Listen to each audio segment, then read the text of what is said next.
o terceiro vídeo da sequência sobre mecanismos de expressão gênica. E como a gente já viu toda a parte de transcrição, nesse vídeo eu vou falar para vocês sobre a tradução do RNA mensageiro. Então, do RNA para a proteína.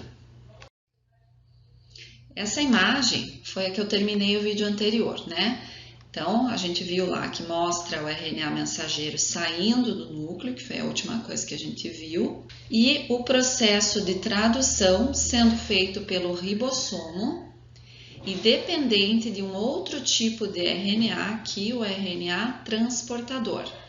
O RNA transportador também é sintetizado, olha lá no núcleo, e sai também pelo complexo dipolo.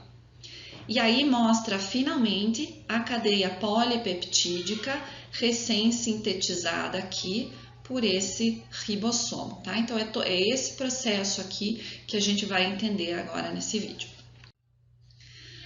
Sabemos que a maior parte dos genes codifica para proteínas e o RNA mensageiro é o intermediário desse processo. Agora a gente usa a palavra tradução porque a gente está falando de linguagens diferentes. Então, a gente está falando de uma linguagem de nucleotídeos que vai ser traduzida para uma linguagem de aminoácidos. A tradução é feita pelo código genético. Então, eu tenho 4 nucleotídeos que formam trincas e que codificam para 20 aminoácidos. Nessa linha aqui, a gente vê os aminoácidos. Aqui também, né? Só que numa representação diferente. E aqui em cima, os nucleotídeos, as trincas de nucleotídeos, que são o código para a produção dos aminoácidos correspondentes. A sequência do RNA mensageiro tem fases de leitura, ou seja, a sequência da proteína, nessa imagem aqui representada por essas letras aqui em vermelho, essa sequência da proteína vai depender de onde está começando o processo de decodificação.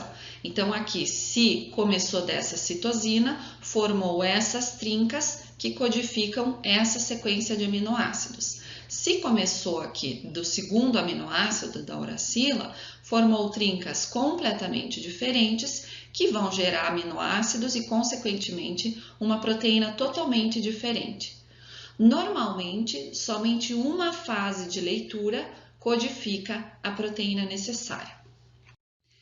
Nesse esquema de cima, vemos a estrutura de um RNA transportador. As duas regiões apontadas são cruciais para a tradução. A extremidade 3' que tem o aminoácido ligado, e a parte de baixo aqui que tem o anticódon. Sempre esse anticódon embaixo é codificante para esse aminoácido aqui em cima. Na ligação do aminoácido ao RNA, mostrado aqui embaixo, então aqui eu tenho o aminoácido e o RNA transportador. Para que essa ligação aconteça, eu tenho o gasto, a hidrólise de um ATP. Com isso, então, essas duas moléculas ficam ligadas, aqui RNA transportador e aminoácido, e a energia da hidrólise do ATP fica armazenada nessa ligação de alta energia. Então, aqui eu estou mostrando a síntese da cadeia polipeptídica. Nessa síntese, os aminoácidos aqui vão sendo adicionados na extremidade carboxiterminal dessa cadeia polipeptídica crescente. Então, começou lá no N-terminal e eles vão sendo adicionados no carboxiterminal. A energia armazenada nessa ligação entre RNA transportador e o aminoácido que vai ser adicionado é utilizada para catalisar a ligação peptídica, que aqui já aconteceu, do próximo aminoácido que vai ser adicionado na cadeia. São os ribossomos que fazem a catálise e a organização da tradução. Eles têm uma subunidade maior e uma subunidade menor, tá? Nesse esquema aqui do lado, de um ribossomo eucariótico, uma subunidade menor e uma subunidade maior. A subunidade menor abriga os RNAs transportadores que vão chegando e que vão se pareando aos códons do RNA mensageiro que está passando por aqui.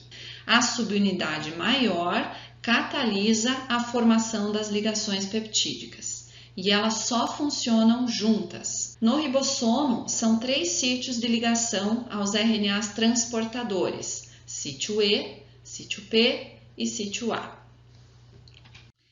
Nesse esquema, é possível entender como que acontece a tradução quando ela já foi iniciada.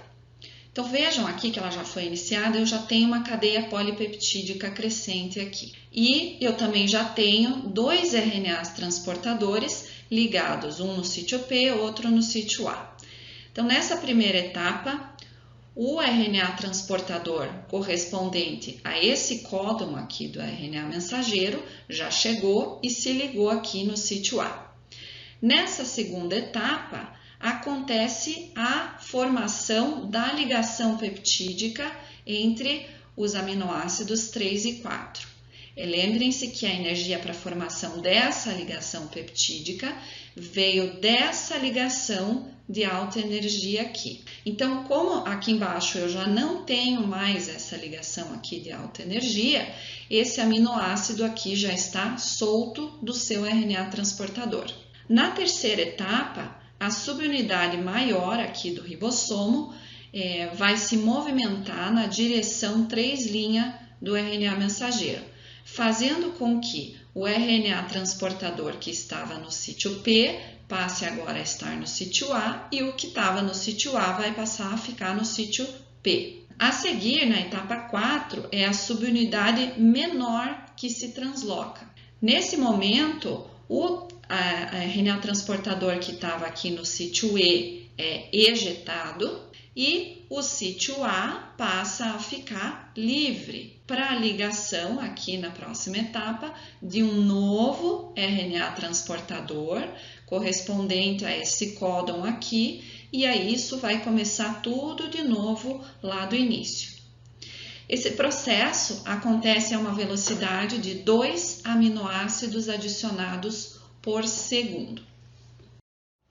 Para estender uma cadeia polipeptídica crescente, o ribossomo deve selecionar os aminoácidos corretos especificados pelo RNA mensageiro. Um aminoácido tRNA ligado ao fator de alongamento TU, EFTU, entra no sítio A livre do ribossomo. Se o anticódon do tRNA carregado não corresponder ao códon no RNA mensageiro, o tRNA será rejeitado. O processo de tentativa e erro se repete até que o tRNA correto seja identificado. O fator de alongamento TU hidrolisa o GTP ligado a ele e se dissocia. Se o tRNA corresponder corretamente e permanecer ligado por um período de tempo suficiente, ele estará comprometido em ser usado na síntese proteica. O ribossomo catalisa a formação da nova ligação peptídica e sofre uma mudança conformacional dramática. O fator de alongamento G se liga ao ribossomo. A hidrólise de GTP pelo fator de alongamento G desloca o ribossomo de volta ao estado em que ele pode aceitar o próximo tRNA recebido.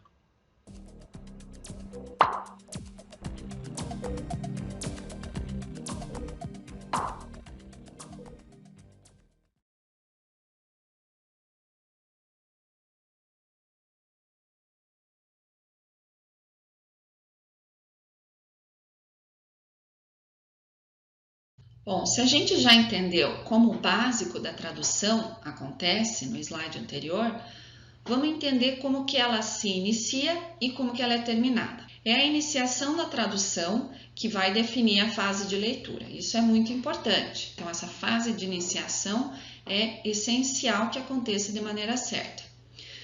Como o códon de iniciação é o A ou G, em todas as proteínas recém-formadas, o primeiro aminoácido é a metionina, que é codificada por esse códon aqui. O RNA transportador inicial é especial. Olha ele aqui, ele está aqui, ó, o RNA transportador inicial com uma metionina ligadinha aqui na sua extremidade 3'. Ele é especial por quê? Primeiro, porque ele é reconhecido por fatores de iniciação, que já estão ligados aqui, Além disso, somente ele consegue se ligar à subunidade menor do ribossomo quando ela ainda está sozinha, ou seja, quando eu não tenho ainda a subunidade maior aqui ligada. E finalmente, esse RNA transportador é especial porque ele se liga diretamente no sítio P, enquanto todos os outros antes têm que se ligar no sítio A. Então, nessa primeira imagem aqui do esquema, a gente vê o RNA transportador iniciador já ligado no sítio P da subunidade menor com os fatores de iniciação. Quando o RNA mensageiro chega, olha ele chegando aqui, cheio das proteínas também ligadas a ele, o seu cap 5', olha aqui o cap 5' dele, esse cap 5' é reconhecido pelo complexo. E todo esse complexo, junto agora com o RNA mensageiro, desliza pelo RNA mensageiro em busca de um códon de iniciação. Então, ele tem aqui o RNA transportador, que tem o anticódon, então todo esse complexo vai deslizar pela fita até achar o códon AUG, que é o códon de iniciação. Quando encontra esse códon de iniciação, os fatores de iniciação aqui se dissociam e o ribossomo é finalmente montado. Cadê isso, professora? Tá aqui, ó. Eu transpus essa imagem aqui para cima. Então, achou o códon de iniciação, saem os fatores de iniciação e chega à unidade maior do ribossomo e pode, então, se ligar à subunidade menor. E aí o ribossomo é montado. Nesse momento, o sítio A fica disponível para a ligação do segundo RNA transportador correspondente a esse códon aqui. E aí forma-se a primeira ligação peptídica que depende da energia dessa ligação aqui do RNA transportador inicial. Para que agora o término da tradução aconteça, o complexo ribossomo mais T mais RNA transportador deve encontrar um dos códons de terminação que estão listados aqui. Aqui no esquema do lado, a gente vê um códon de terminação, o AG, já alinhadinho aqui com o sítio A do ribossomo. Então, encontrou esse códon de terminação, chegou nesse ponto aqui. Esse códon não vai ligar um RNA transportador, ele vai ligar sim um fator de liberação, que é esse negócio vermelho aqui. A ligação desse fator de liberação força a peptidiltransferase. O que é a peptidiltransferase? É a enzima que está catalisando a formação dessas ligações peptídicas, que está aqui na subunidade maior.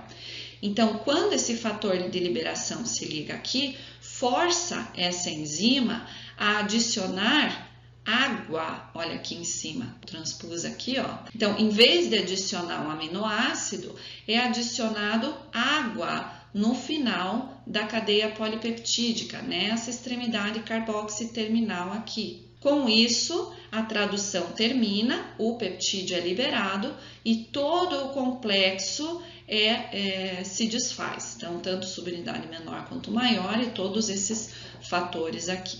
Eu agradeço muito a atenção de vocês e desejo ótimos estudos.